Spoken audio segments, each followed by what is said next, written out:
Assalamualaikum warahmatullahi wabarakatuh.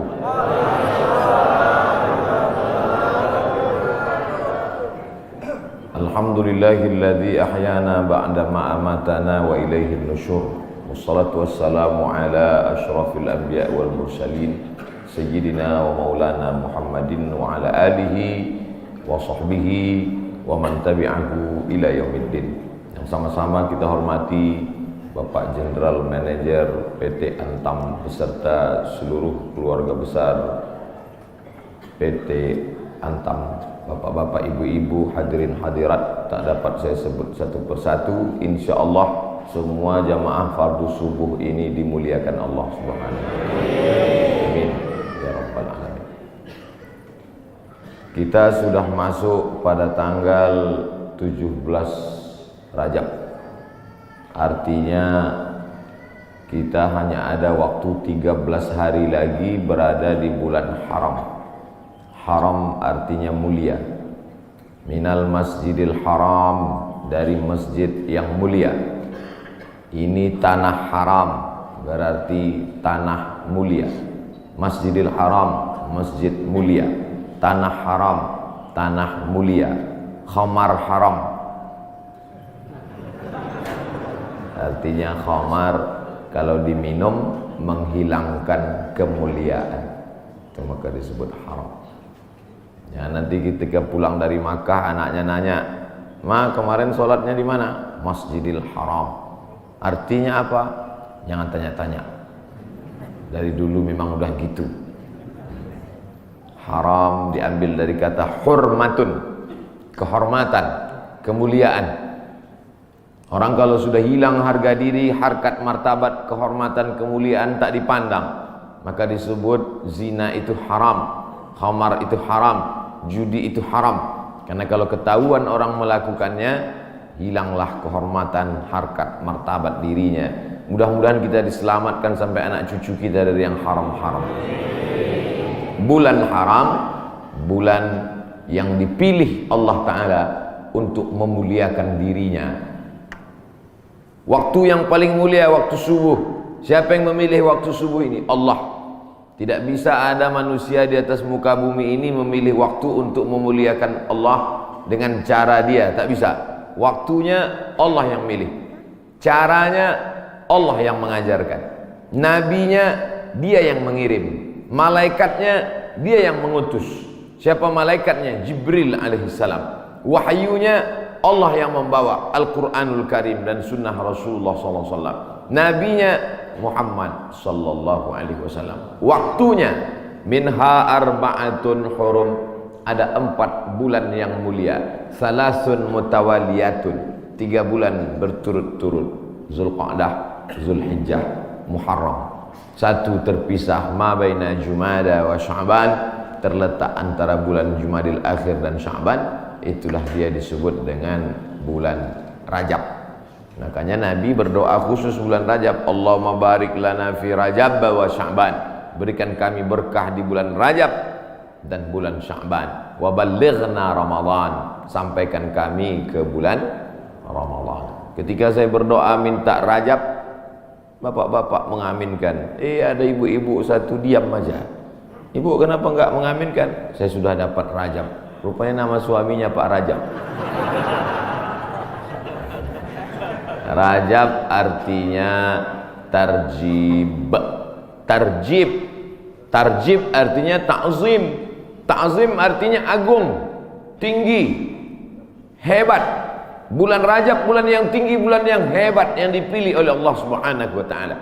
Amal yang paling afdal di bulan Rajab adalah amal yang paling mulia. Apa amal yang paling mulia? As-sawmu li wa ana ajzi bihi. Puasamu itu untukku, aku yang memberi balasannya. Maka paling afdal, paling bagus bulan Rajab ini adalah puasa. Dan hari ini kita jatuh pada hari Kamis. Siapa yang puasa hari ini, maka dia dapat 3. Saya niat puasa qadha hari ini, kata ibu, kata bapak, otomatis dia dapat 3. 1, qadhanya lunas. 2, dapat pahala puasa Kamis. 3, dapat pahala puasa sunat Rajab. Saya tak bisa Pak Ustadz. Kenapa? Tadi enggak niat. Kamis depan, mudah-mudahan masih hidup.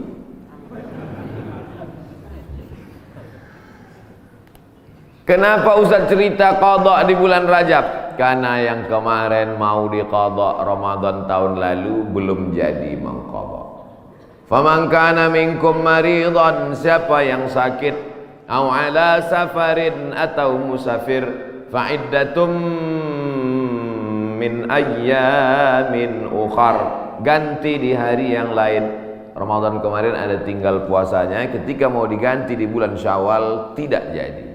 Pernah pas mau diganti tidak jadi. Kenapa? Kue hari raya nggak habis-habis. Mau diganti di bulan Zulqa'dah tak sempat. Di bulan Zulhijjah mau diganti, daging kurban tak habis-habis. Kaki sapi 1 ekor dalam freezer. Akhirnya inilah kesempatan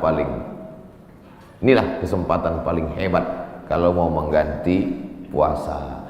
Tapi kalau cerita masalah ganti puasa pasti ingatnya ibu-ibu. Karena yang hamil ibu-ibu, yang menyusukan anak ibu-ibu. Makanya Ustadz selalu mengatakan ibu-ibu, kalau mau ganti bulan puasa yang tinggal kemarin bagusnya di bulan Rajab. Dia tak tahu ibu itu memang puasanya tinggal 7 hari, suaminya 17 hari. Ternyata bapak-bapak juga punya hutang puasa. Apakah selesai hutang puasa ini dengan astagfirullahaladzim, astagfirullahaladzim, astagfirullahaladzim, astagfirullahaladzim? Hutang puasa lunas, enak aja. Man mata, siapa yang mati, wa alaihi siyamun, punya hutang puasa, shoma anhu waliyuhu, ahli warisnya wajib menggantikan puasanya. Hadis sahih. Tidak bisa diganti dengan istighfar. Tidak bisa diganti usolli sunata taubat rakaataini lunas 60 hari lillahi ta'ala. Nggak bisa guys. Nah, oleh sebab itu maka puasa yang tinggal kemarin mesti diqadha. Faman kana minkum maridan, siapa yang sakit Ramadan kemarin, au ala safarin atau musafir jarak qasar salat 89 km, fa iddatum min ayyamin ukhar, ganti di hari yang lain di luar Ramadan. Wa 'alal ladzina yutiqunahu, siapa yang tak sanggup puasa karena sakit keras. Pak Ustadz, saya nggak bisa puasa di Ramadan, nggak bisa puasa di Syawal, nggak bisa puasa di Zulqa'dah, Zulhijjah, Muharram, Safar, Rabiul Awal, Rabiul Akhir, Desember, Januari, Februari, Maret, April, Mei, Juni, Juli, nggak bisa puasa. Kenapa nggak puasa? Usus saya sudah dipotong pendek aja. Bentar-bentar lapar, bentar-bentar lapar, bentar-bentar lapar. Sampai mati nggak bisa, atau kena penyakit mah akut, atau kena diabetes mellitus akut, atau kena jantung akut, atau apapun sebabnya, atau kena tua renta 70-80 nggak bisa puasa. Fa'iddatu min ayamin ukhar, bagi yang musafir dan sakit. Tapi bagi yang nggak sanggup sampai mati, fidyatun ta'amu miskin, bayar fidyah makan 1 hari fakir miskin. Bagaimana dengan perempuan hamil dan menyusukan anak? Masuk yang mana dia? Kalau dia musafir, sakit, ganti. Kalau sakit keras, tua renta, bayar fidyah. Perempuan yang hamil dan menyusukan anak tidak disebut dalam ayat ini, maka ulama berijtihad, lain kepala, lain isinya. Rambut sama hitam, isinya macam-macam. Perempuan yang hamil dan menyusukan anak, 3 mazhab ulama. Mazhab yang pertama, menurut Imam Abu Hanifah, mazhab Hanafi, hanya mengqadha saja. Jadi kalau ada ustadz mengatakan ibu-ibu yang hamil menyusukan anak tinggal puasanya qadha saja, itu berarti mazhab Hanafi. Sedangkan mazhab Abdullah bin Abbas mengatakan bayar fidyah saja. Ibu pilih yang mana? Mau qadha aja atau bayar fidyah? Saya qadha aja Pak Ustadz. Saya kalau keluar duit nih malas. Ibu pilih mana? Saya nggak tahan lapar Pak Ustadz. Mau bawanya mau ngemil ngunyah aja. Jadi saya bayar aja. Yang mau qadha saja mazhab Hanafi. Yang bayar fidyah saja pendapat Abdullah bin Abbas. Mazhab Syafi'i yang mana? Mazhab Syafi'i lihat dulu dia tak puasa karena apa. Kalau dia tidak puasa karena dirinya, karena lemah, karena tak mampu, qadha saja. Tapi kalau ada unsur anaknya, kenapa ibu tak puasa? janin saya lemah, sudah diperiksa USG oleh SPOG, spesialis obgyn kandungan, katanya janin lemah, ibunya sehat tapi janinnya lemah, maka kalau sebab anaknya dia tidak puasa, maka dia kena 2 double, bayar fidyah dan puasa qadha. Laki-laki mesti tahu. Saya untuk apa tahu? Saya kan nggak hamil dan menyusui, istrimu hamil dan menyusui. Itulah untungnya ibu-ibu yang suaminya pengajian. Pulang dia dari sini nanti diingatkannya, ibu, nanti hari Senin kau puasa. Tapi kalau suaminya Fir'aun, ibu sedang puasa pun disuruhnya buka puasa. Apa itu puasa? Bapak ibu yang dimuliakan Allah, ar-rijalu qawwamuna 'alan nisa. Berapa banyak puasa ibu, maka suami ikut bertanggung jawab. Kenapa? Karena istrinya itu tidak puasa gara-gara suaminya. Coba kalau kau tengok saja istrimu itu. Oleh sebab itu maka tanggung jawab luar biasa di hadapan Allah Subhanahu wa taala. Itulah maka saya sampaikan subuh ini tentang pentingnya mengganti puasa di bulan Rajab, karena ini salah satu kemuliaan, dapat double 2 pahala yang diberikan Allah Subhanahu wa taala. Masih ada kesempatan 13 hari lagi. Kalau mau diqadha pakai puasa Nabi Daud, bagus. Yasumu yauman wa yuftiru yauman. Puasa ini bagus karena saluran darah kita ini mampet. Saluran darah ini sama seperti saluran air, karena di dalamnya banyak lemak-lemak, banyak kolesterol, akhirnya tersumbat. Coba hidupkan keran air kencang, tapi pipanya digulung. Kerannya kencang, pipanya digulung. Apa yang terjadi? Pam! Pecah pembuluh darah. Oleh sebab itu salurannya mesti bersih. Bagaimana membersihkan saluran air? Ada serbuk yang menghilangkan minyak-minyak. Bagaimana cara membersihkan saluran darah? Maka bakteri-bakteri, kuman-kuman, penyakit-penyakit, kolesterol bisa habis bersih. Kenapa? Diri memakan diri sendiri dengan menahan makan minum selama dari pagi sampai petang. Makanya orang kalau cek darah dia nggak boleh makan minum. Saya dulu ketika cek dari ujung rambut sampai ke ujung kaki, Ustaz Somad besok medical check up, datang jam 10 pagi ke rumah sakit. Baik Pak Dokter, tapi syarat darahnya harus bersih. Gimana cara membersihkan darah Pak Dokter? Dari pagi sampai cek darah jangan makan berat, jangan sampai masuk nasi uduk, ayam penyet, ayam patah, ayam mati, ayam supaya darahnya bersih. Baru saya paham, rupanya membersihkan darah dengan tidak memasukkan makanan.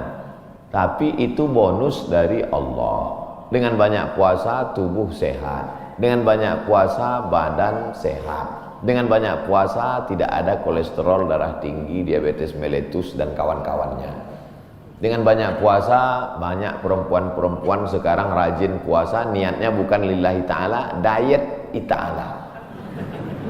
Itu diet, itu bonusnya, hadiah dari Allah Subhanahu wa taala.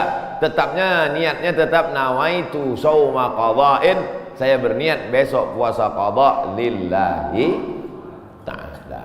Adik-adik mahasiswa, mahasiswi bagus banyak puasa, hemat belanja. Bagus puasa. Wa antasumu khairul lakum, dengan banyak puasa itu lebih baik bagimu. Begitu kata Allah Subhanahu wa taala. Habis bulan Rajab, saya nggak bisa puasa Pak Ustaz. Kenapa kau tak bisa puasa? Dokter ngasih tahu Bapak jangan puasa. Kalau puasa mati. Jangan puasa. Ngadu si bapak ke ibu. Bu, tadi dokter ngasih tahu saya nggak boleh puasa. Kenapa bang? Karena kalau puasa mati. Abang mati aja lah. Tak boleh pilih mati. Kalau pilih dua, antara sakit atau mati, tidak boleh pilih mati. La tulqu bi aidikum ila tahlukah. La tulqu bi aidikum ila tahlukah. Jangan jerumuskan dirimu ke dalam kebinasaan. Maka jangan memilih mati daripada puasa. Kita diberi keringanan oleh agama Islam. Saya mau mengisi bulan ini Pak Ustadz, tapi puasa nggak sanggup. Banyak-banyak sholat sunat. Sholat sunat wudhu. Usolli sunnatal wudhu raka'ataini lillahi ta'ala. Bilal, sini. Ada apa ya Rasulullah? Sami'tu dafana alaika baina yadayya fil jannah. ku dengar suara gesekan sendalmu dalam surga. Bilal, kedengaran suara sendalnya dalam surga. Kresek, kresek, kresek, kresek, kresek. Sendal kalau digesekkan ke tanah berbunyi kresek, kresek. Apalagi sendal baru. Bilal, aku dengar suara gesekan sendalmu dalam surga. Apa amalmu Bilal? Kata Bilal, aku tidak pernah meninggalkan salat sunat wudu. Habis wudu, salat sunat wudu 2 rakaat. Bagi yang biasa pakai usolli sunnatal wudu. Bagi yang tidak pakai usolli, dalam hati saja. Allahu Akbar. Niatnya sah dalam hati.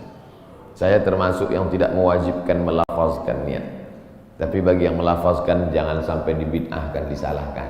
Karena niat itu letaknya di hati. Cuman hati kita kadang bimbang, goyang, ragu.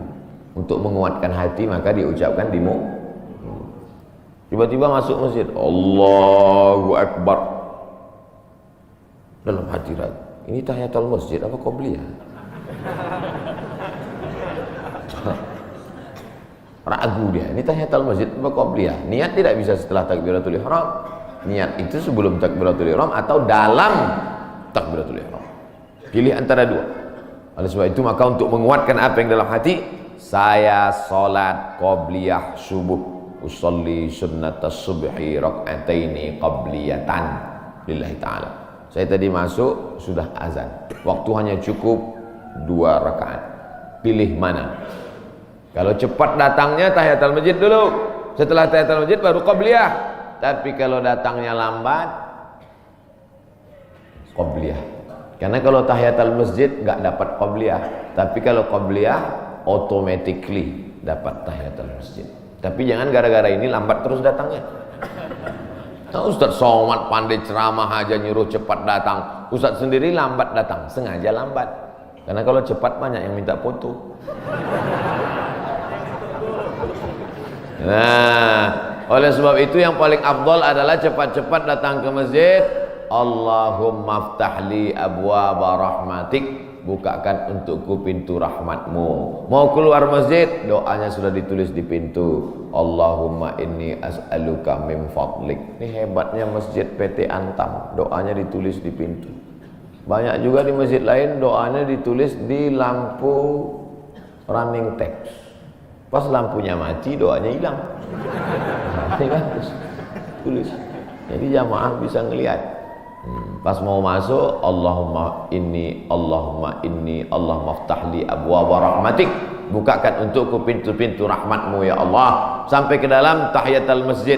Usolli sunnatan tahiyatul masjid raka'ataini lillahi ta'ala. Idza dakhala ahadukumul masjid, kalau kamu masuk masjid fala yajlis. Jangan duduk hatta yusolli raka'ataini, sampai salat sunat 2 rakaat. Tahiyatul masjid, qabliyah, ba'diyah, salat sunat wudu, salat sunat du'a, salat sunat isyraq, salat sunat awabin, salat sunat tasbih. Perbanyak salat sunat. Saya semua udah Pak Ustaz. Apa yang belum? Salat sunat mutlak. Ada salat sunat yang terikat waktu, du'a. Ada salat sunat yang terikat momen, tahiyatul masjid. Ada salat sunat yang tidak terikat apa-apa. Salat sunat aja 2 rakaat. Enggak ada angin, enggak ada hujan, salat sunat aja 2 rakaat. Kau salat sunat apa tadi? Salat sunat aja 2 rakaat. Mana ada salat sunat aja? Salat sunat tidak terikat dengan apapun, namanya mutlak. Mutlak artinya lepas, tidak terikat dengan apapun. Syukur kepada Allah Subhanahu wa taala. Suatu ketika Nabi bertamu ke rumah sahabat. Sampai di rumah sahabat dikasih makan, dikasih minum, dijamu dengan jamuan luar biasa. Setelah itu dia sholat sunat 2 rakaat. Sholat sunat apa namanya? Kan nggak mungkin usolli sunnatan 2 rakaat karena sudah dikasih makan enak lillahi ta'ala. Nggak ada. Makanya kita kadang sholat sunat aja 2 rakaat sebagai ungkapan syukur kepada Allah. Cara bersyukur subhanallah, betul. Cara bersyukur berzikir banyak sholawat, betul. Tapi syukur yang paling bagus adalah dengan sholat. Sholat sunat aja 2 rakaat. Aku sholat sunat 2 rakaat karena bersyukur kepada engkau atas nikmat yang begitu hebat, yang begitu banyak. Abang tadi sholat sunat? Iya. Sholat sunat apa? Syukur. Hari ini kau enggak? Lauknya enggak enak. Oh, enggak bisa begitu. Nikmat ini bukan cuma makanan enak, hidup nyaman juga nikmat. Tinggal di komplek ada masjidnya juga nikmat. tinggal di lingkungan yang mengingatkan kita kepada Allah. Berapa banyak orang kerjanya mantap tapi sholat nggak bisa. SMS ke saya, meleleh air mata baca SMS-nya. Ustaz Somad, apa hukumnya sholat di WC? Hah? Ente mau ngetes saya apa gimana nih? WC kan najis, tempat setan, kotor. Menyebut nama Allah aja nggak boleh. Allahumma inni a'udzubika minal khubuthi wal khaba'is. Mau masuk WC, ya Allah lindungi aku dari setan jantan dan setan betina. Setan jantan di sana, setan betina di sana. Ketemunya di mana? Di WC. Dia bilang apa hukumnya sholat di WC? Saya sangka mau ngetes saya. Ternyata memang betul. Dia kerja di luar negeri. Supervisor pengawasnya tidak mengizinkan permisi sholat. Akhirnya dia masuk ke WC yang agak lapang. Dia bentang kain, sholat dia dalam. Hanya untuk mencari makan, Bapak, Ibu. Luar biasa nikmat. Bisa kerja di Pomalaa. Betul? Lama saya ngapalnya nih. Bisa kerja nyaman, masjidnya besar, ibadah tidak dilarang, pengajian dihadirkan ustadz. Inilah nikmat yang paling besar. Fabi ayyi ala'i rabbikuma tukadziban. Nikmat apa lagi yang kau dustakan? Keluar dari komplek pemandangannya indah, memandang ke tepi jalan, lautan terhampar. Kata orang, saya nggak ngeliat tadi malam gelap. Kurang apa lagi, nikmatnya besar. Ikannya segar-segar, mantap-mantap, duriannya enak. Kau tahu Ustaz tadi malam makan durian. Oleh sebab itu maka syukur kepada Allah. La in syakartum la azidannakum wa la in kafartum. Tapi kalau kau kufur, tidak kau syukuri nikmat ini, inna azabi lasyadid. Azabku itu amat sangat menyakitkan. Jangan sampai setelah azab datang barulah meleleh air mata. Astagfirullah. Di rumah sakit terbaring, disuapkan sama istrinya bubur jagung. Dulu waktu sehat kemana aja. Kalau ada orang udah sakit baru petik tasbih, biasa. Kalau ada orang ketika sudah pensiun baru berzikir, biasa. Tapi ketika waktu sedang badan sehat, rezeki banyak, ada jabatan, rajin ibadah, wah luar biasa. Nih masyarakat PT Antam nih luar biasa, betul. Tapi yang datang nih memang masyarakat lingkungan sini. Alhamdulillah. Karena saya pernah juga ceramah di komplek usaha. Ketika masih kerja aktif ke masjid baru luar biasa. Selesai ceramah juga saya, mohon maaf Pak Ustadz, yang datang tadi masyarakat dari luar.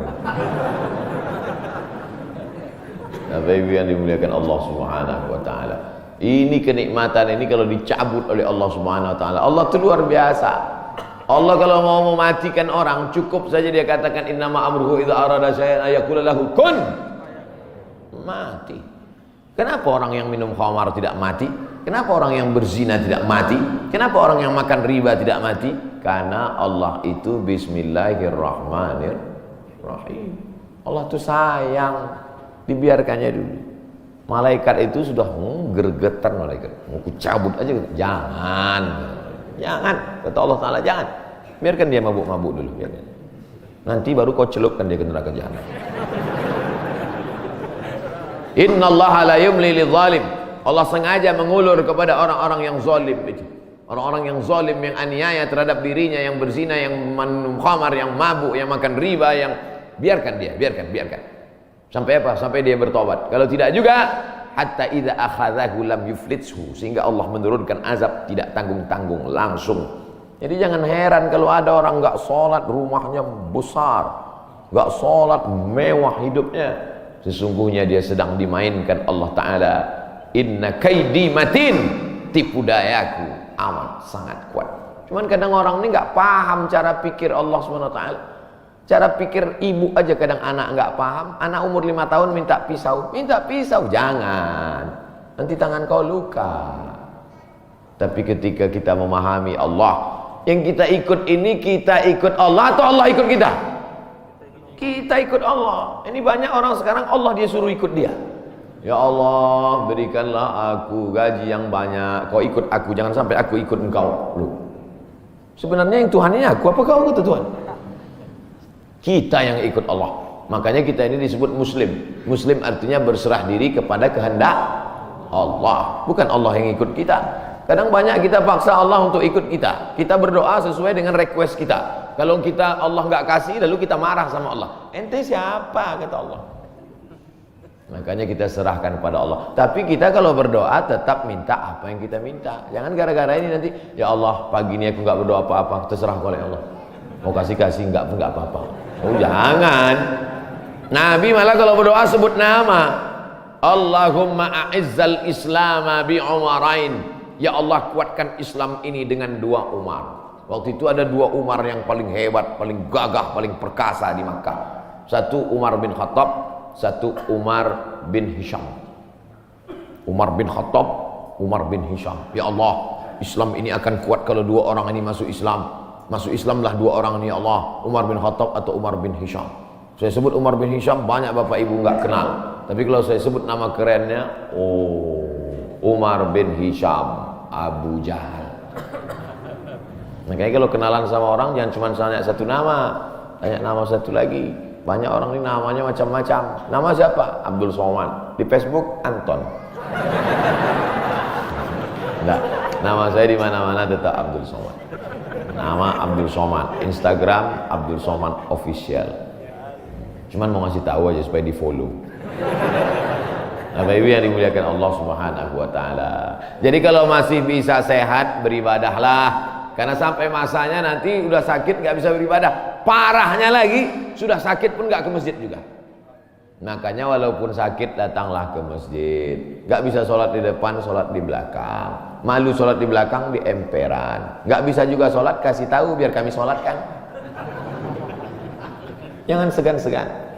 Bapak Ibu yang dimuliakan Allah Subhanahu wa taala. Saya Pak Ustadz nggak bisa puasa, sholat sunat. Sholat sunat pun nggak bisa Pak Ustadz. Baca Quran. Duduk, nggak bisa tegak, nggak bisa rukuk, nggak bisa sujud, buka Quran. Bismillahirrahmanirrahim. Tapi katanya baca Quran auzubillah Pak Ustaz. Oke. A'udzubillahi minasyaitonir rajim. Bismillahirrahmanirrahim.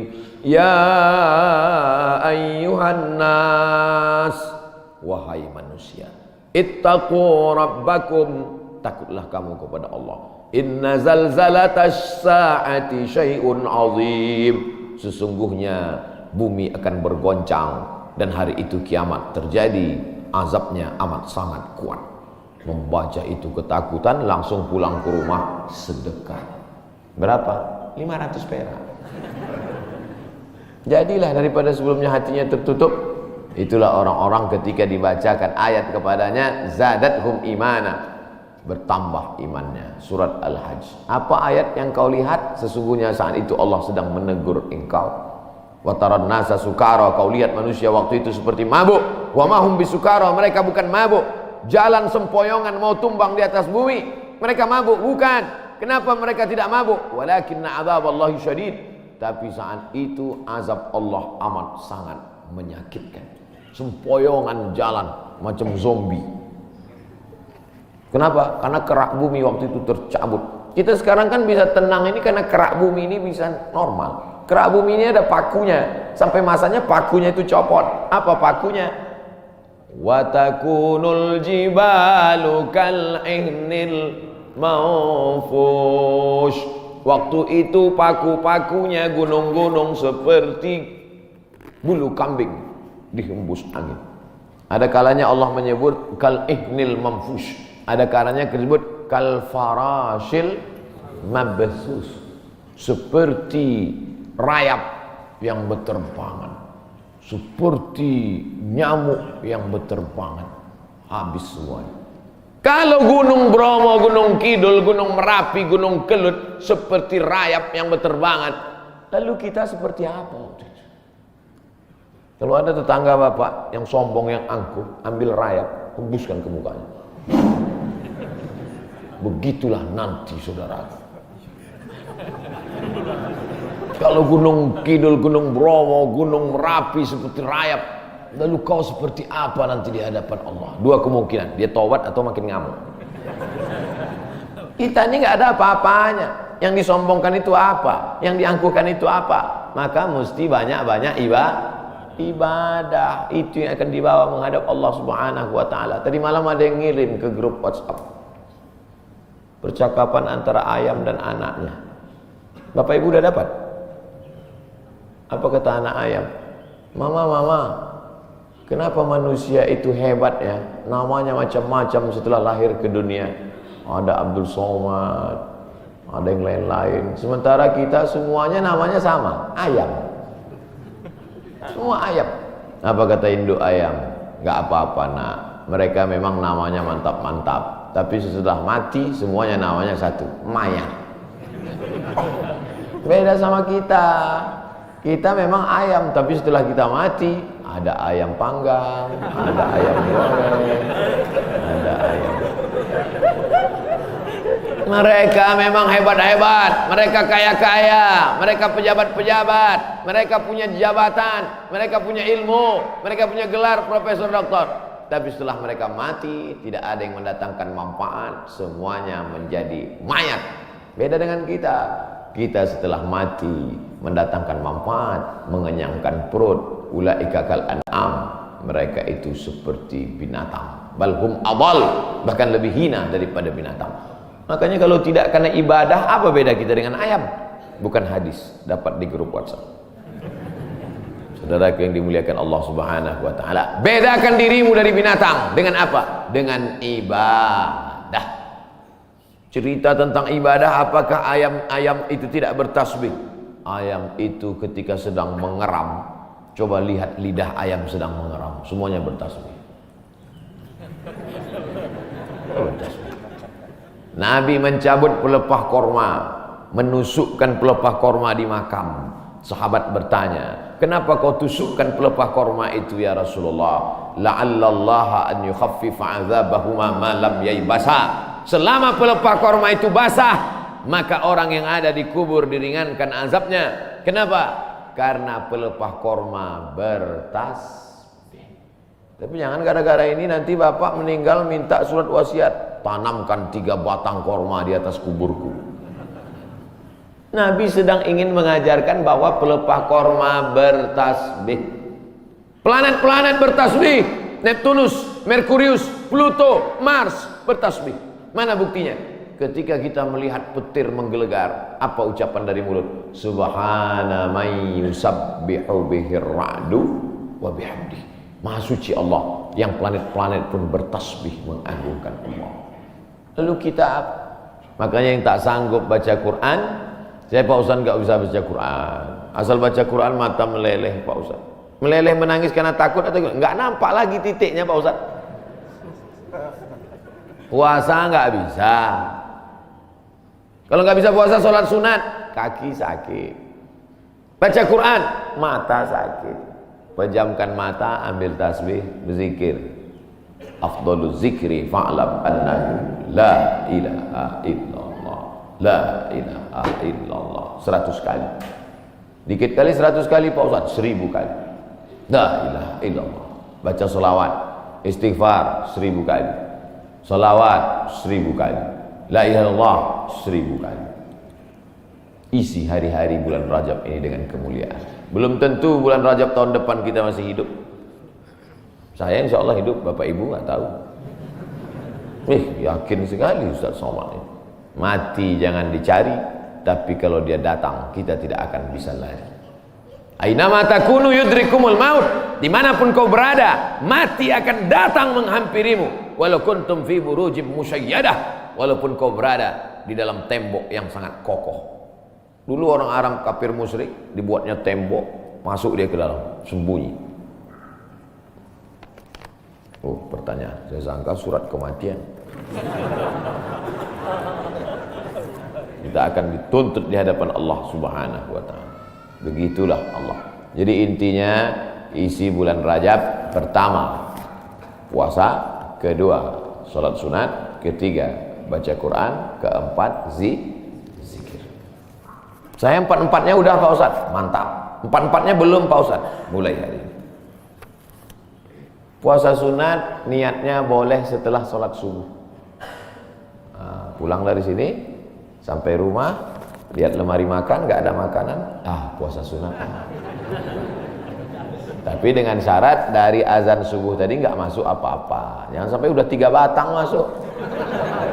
Puasa sunat nggak bisa. Batal.